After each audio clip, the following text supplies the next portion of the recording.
விஜய் வந்து தாத்தா கிட்ட வந்து உண்மைய சொல்லுங்க தாத்தா. உண்மையிலேயே வந்து காவேரி இந்த உலகத்தில இல்லையா? அப்படின்னு சொல்லிட்டு கேட்குறாரு. ஆமாப்பா. காவேரி நீ எப்போ ஆக்சிடென்ட் ஆச்சோ அப்பவே வந்து இந்த உலகத்த விட்டு போயிட்டா அப்படின்னு நம்ம சொல்றாங்க. அப்ப இது யார் தாத்தா? அப்படின்னு சொல்லிட்டு காவேரியோட ஃபோட்டோவ ஸ்கூல் ஃபோட்டோவ எடுத்து காட்டுறாரு.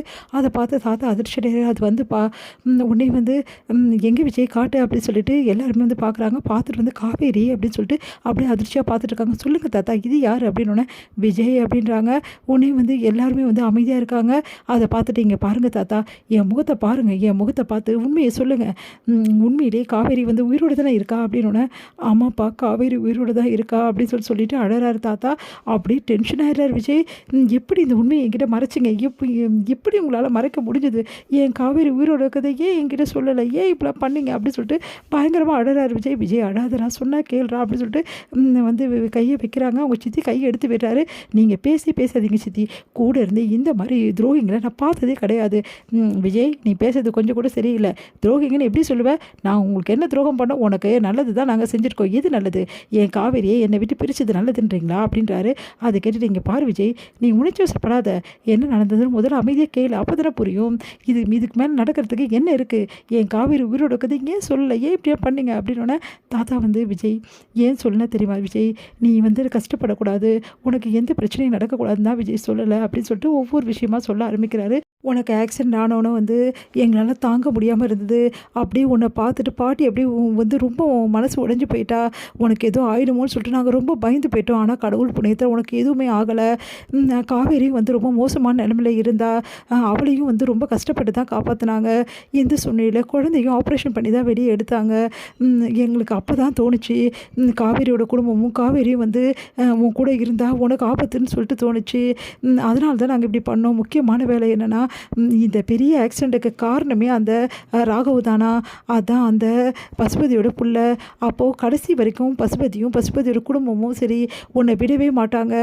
உன்னையும் சரி காவேரியும் சரி நிம்மதியாக வாழவே விட மாட்டாங்க. காவேரி உன் கூட இருக்கிறது அவளுக்கும் நல்லதில்லை, உனக்கும் நல்லதில்லை. அவளுக்கும் நாங்கள் நல்லது தான்ப்பா செஞ்சுருக்கோம். ஏன்னா காவேரி நல்லபடி வாழ்கிறதும் உன் கூட இருக்கிறதையும் பார்த்துட்டு அந்த பசுபதி தாங்க முடியாது. அவன் காவேரி நல்லா வாழக்கூடாதுன்னு நினைக்கிறான். அதுக்காக தான் இவ்வளத்தையும் பண்ணான். இப்போ நல்லா வாழ்ந்தா மறுபடியும் பிரச்சனை தானே பண்ணுவான். அதனால தான் நான் காவேரிக்கு நாங்கள் வந்து விலைக்கு வச்சோம். உனக்கும் நாங்கள் நல்லது தான் செஞ்சுருக்கோம், காவேரிக்கும் நல்லது தான் செஞ்சுருக்கோம் அப்படின்னு சொல்கிறாரு. அதை கேட்டுட்டு அப்படியே முறைச்சி பார்க்குறாரு விஜய். செம்ம டென்ஷனாகிறாரு. "இங்கே பாரு விஜய், பாட்டி எப்போவுமே உன் நல்லது தான் யோசிப்பாங்க. இந்த விஷயத்துக்கு எல்லாமே பாட்டி தான் பிளான் பண்ணி செஞ்சாங்க. நாங்கள் உங்கள் கூட இருந்தோம் அவ்வளோதான். ஆனால் பாட்டி இதெல்லாம் செஞ்சதுக்கு காரணமே நீ நல்லா இருக்கணும்.